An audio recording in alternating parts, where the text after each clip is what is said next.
వరదలతో ప్రజలు విలవిల్లాడుతుంటే CM Revanth మూసీపై review చేస్తూ కాలయాపన చేస్తున్నారని విమర్శించారు బీజేఎల్పీ నేత ఎల్లేటి మహేశ్వర్ రెడ్డి. వరదలతో వేలాది ఎకరాల పంట నష్టం జరిగితే సీఎం గాలి మోటార్లపై తిరుగుతూ గాలి మాటలు మాట్లాడుతున్నారన్నారు. అసెంబ్లీలో చర్చ జరగాల్సిన అంశాలు చాలా ఉన్నాయని, అయినా 3 రోజులే సభ నడపాల్సిన అవసరం ఏమొచ్చిందని ప్రశ్నించారు. బీఏసీ సమావేశం తర్వాత మీడియా పాయింట్లో మాట్లాడారు ఎల్లేటి. చర్చలకు సీఎం భయపడుతున్నారా అని నిలదీశారు. బేషరతుగా 4 వారాల పాటు అసెంబ్లీ నిర్వహించాలని డిమాండ్ చేశారు.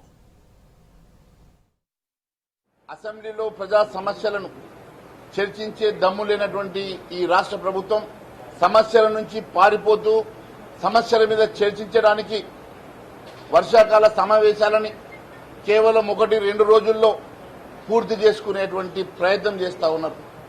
మరి ఒక్క రోజులో వర్షాకాల సమావేశాలు ఏ రకంగా పూర్తి చేస్తారు?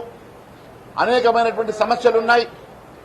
లక్షల ఎకరాల పంట నష్టం జరిగి కొన్ని వేల ఇండ్లు ఈరోజు కుప్పకూలి, ఒకవైపు రైతులు నష్టపోయి వరద బీభత్సంతో రోడ్లు కొట్టుకపోయి ఎక్కడికక్కడ అతలాకుతలం అవుతున్న సందర్భంగా ఆ వరద సమస్యల మీద, వరద అంశం మీద చర్చ చేయకుండా రేపు వచ్చేటువంటి స్థానిక ఎన్నికలు దృష్టిలో పెట్టుకొని 1-2 అంశాలను మాత్రమే, వారికి అక్కడికి వచ్చే అంశాలను మాత్రమే చర్చించి వారు సభను వాయిదా చేసే ప్రయత్నం చేస్తా ఉన్నారు.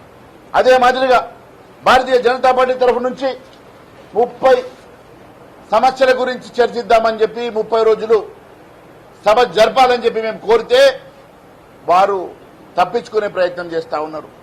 వారి దగ్గర సమాధానం లేదు కాబట్టి వారు కేవలం 1 రోజులో వర్షాకాల సమావేశాన్ని పూర్తి చేసుకొని బుల్డోజ్ చేసే విధంగా, సమస్యలు చర్చకు రాకుండా తప్పించుకునే విధంగా వారు చేస్తున్నటువంటి ప్రయత్నం చాలా స్పష్టమవుతున్నది.